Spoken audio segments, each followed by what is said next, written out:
तो कैसे हो मेरे भाई बंधु। आई होप आप सब बढ़िया होंगे और अपनी स्टडीज प्रॉपर तरीके से कर रहे होंगे। जैसा कि आपको पता है क्लास 10 का हम लोग का लाइव चैप्टर चल रहा है। आज उसका डे 4 है, मतलब लेक्चर नंबर 4 है। और आज के लेक्चर में हम स्फेरिकल मिरर वाले पार्ट कंटिन्यू करते हुए आगे की एनसीईआरटी की रीडिंग करेंगे। और इससे पहले प्रीवियस लेक्चर्स के अंदर हम लोग ने इंट्रोडक्शन, रिफ्लेक्शन ऑफ लाइट वाले पार्ट को अच्छे से कवर किया है with activity discussion. Spherical mirror के अंदर जो एक्टिविटी थी उसको भी हम लोगों ने डिस्कस किया था।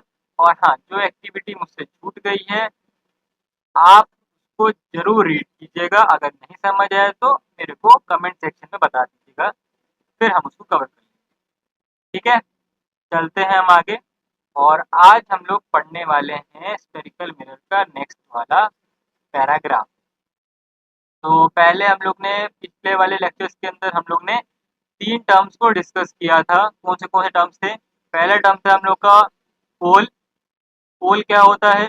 आपका जो भी रिफ्लेक्टिंग सरफेस के ऊपर जो भी सेंटर पॉइंट होता है उसे हम पोल बोलते हैं।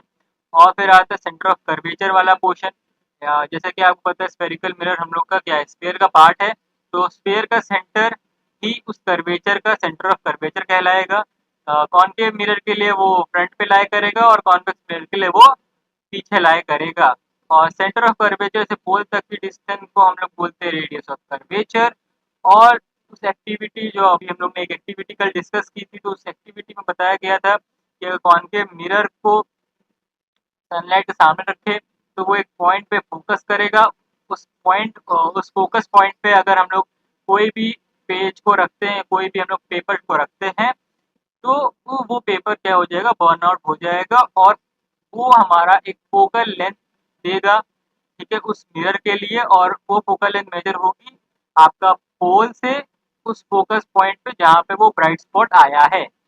इतना हम लोग ने पिछले लेक्चर में डिस्कस किया था। अब आगे रीड करते हुए चलते हैं। ऑब्जर्व 9.2 फिगर ए वाले पार्ट को हमें ऑब्जर्व करना है। A number of rays parallel to the principal axis are falling on concave mirror. अब यहाँ पे बोला जा रहा है, जैसा कि हम लोग इस वाले इमेज को अगर हम देखें तो यहाँ बताया जा रहा है कि यहाँ पैरेलल रेज आ रही हैं कुछ। जो प्रिंसिपल एक्सिस, ये हमारा प्रिंसिपल एक्सिस था, तो इस प्रिंसिपल एक्सिस से हमारे पास कुछ पैरेलल रेज गिर रही हैं। आगे रीड करते हैं। Observe the reflected rays, they are all meeting और intersecting at a point on the principal axis of the mirror. यहाँ बताया जा रहा है कि ये जितनी भी रेज हैं, ये जब रिफ्लेक्ट हो रही हैं तो ये एक जगह इंटरसेक्ट कर रही हैं और एक जगह मीट कर रही हैं। ठीक है, कहाँ पर? Principal axis. This point is called the principal focus of the concave mirror. इसी पॉइंट को इन्होंने क्या बोला है? फोकस बोला है, जैसा कि कल मैंने आपको बताया था। चलिए आगे रीड करते हैं। Similarly observe 9.2। 9.2 इमेज को भी हमें ऑब्जर्व करना है, बी वाले पार्ट को। How are the rays parallel to the principal axis reflected by a convex mirror. तो इसमें बताया जा रहा है कि पैरेलल रेज को रिफ्लेक्ट कैसे किया है कॉन्वेक्स मिरर ने। The reflected raise appear to come from the point on the principal axis. This point is called the principal focus of the convex mirror. अब यहाँ पे बोला जा रहा है कि reflected rays appear to come. इसका मतलब क्या है? यहाँ पर reflected rays are not meeting actually. ठीक है, reflected rays are not meeting actually. तो यहाँ पर क्या हो रहा है, हम रिफ्लेक्टेड रे को इमेजिनरी लाइन से ड्रॉ कर कर एक फोकस पॉइंट पे क्या कर रहे हैं, मीट कर रहे हैं। इसी फोकस पॉइंट को हम लोग ने कॉन्वेक्स मिरर का प्रिंसिपल फोकस बोला है। Let's read the further line. चलिए आगे पढ़ते हैं। The principal focus is represented by the letter F. तो इसको हम एफ लेटर से रिप्रेजेंट कर रहे हैं, कॉमन है। आगे बढ़ते हैं। The distance between the pole and the principal focus of the spherical mirror is called the focal length. अब यहाँ पे बोला जा रहा है जो प्रिंसिपल फोकस है और जो पोल तक की डिस्टेंस है, इसी को हम क्या बोलते हैं, फोकल लेंथ बोलते हैं। और इसको स्मॉल एफ से डिनोट किया जाता है। क्या बोलते हैं इसको, हम लोग फोकल लेंथ बोलते हैं। किस डिस्टेंस को, पोल से फोकस पॉइंट तक की डिस्टेंस को हम क्या बोलते हैं, फोकल लेंथ बोलते हैं। आई होप आपको इतना क्लियर होगा ये पैराग्राफ। अब मूव ऑन करते हैं हम अपने नेक्स्ट पैराग्राफ के ऊपर। या नेक्स्ट पैराग्राफ में हम क्या बोलते हैं, देखिए। The reflecting surface of a spherical mirror is by and large spherical. The surface then has a circular outline.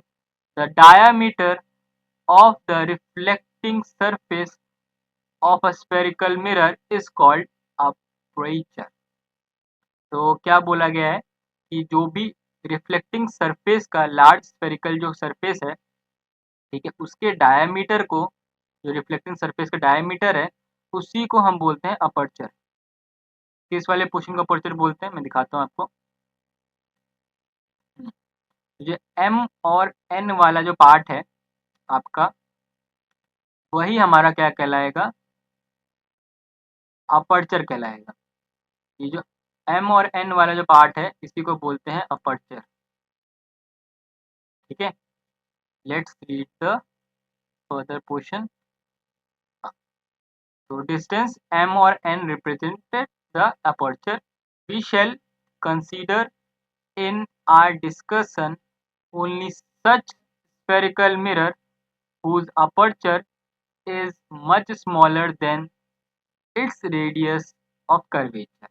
तो यहाँ पर हम डिस्कशन जब भी करेंगे स्फेरिकल मिरर्स का, तो हमें वो अपर्चर चाहिए होगा जिसका जो अपर्चर है वो स्मॉलर हो, किससे, रेडियस ऑफ कर्वेचर से। जो उसका रेडियस है कर्वेचर का, उससे छोटा होना चाहिए आपका क्या, अपर्चर। ठीक है, इस पूरे चैप्टर के अंदर हम अपर्चर को स्मॉल मान के ही चलेंगे।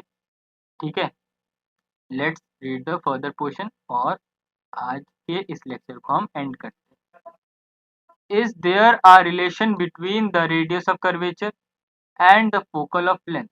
अब यहाँ पे बोला जा रहा है रेडियस ऑफ कर्वेचर आर और फोकल लेंथ के बीच में क्या कोई रिलेशन है। जी हाँ, एक रिलेशन है, को हम आगे देखते हैं।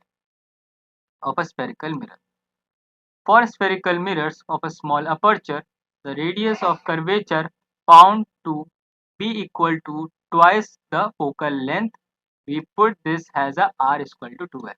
मतलब यहाँ पे बोला जा रहा है कि जो रेडियस है वो फोकल लेंथ का ट्वाइस है। ये हमारे पास एक रिलेशन निकल के आता है। ठीक है, the this applies that the principal focus of the spherical mirror lies midway between the pole and the center of curvature। यहाँ बोला गया है कि जो आपका फोकल लेंथ है वो सेंटर ऑफ कर्वेचर और पोल के मिड में कहीं लाई करता है।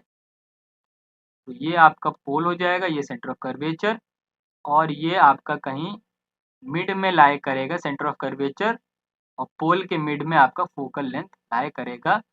का फॉर्मूला आपका यहाँ पर, रिलेशन आपका यहाँ पर मैंने लिख दिया है। ठीक है, तो guys that's it for today's lecture. अगले लेक्चर में हम इमेज फॉर्मेशन सीखेंगे और वहाँ पे ढेर सारे रे डायग्राम्स भी देखेंगे। तो आई होप आपको आज का लेक्चर पसंद आया होगा। अगर आज का लेक्चर आपको पसंद आया है तो चैनल को कर दीजिए सब्सक्राइब और वीडियो कर दीजिए लाइक और शेयर। तो मिलते हैं आपको नेक्स्ट लेक्चर में, तब तक के लिए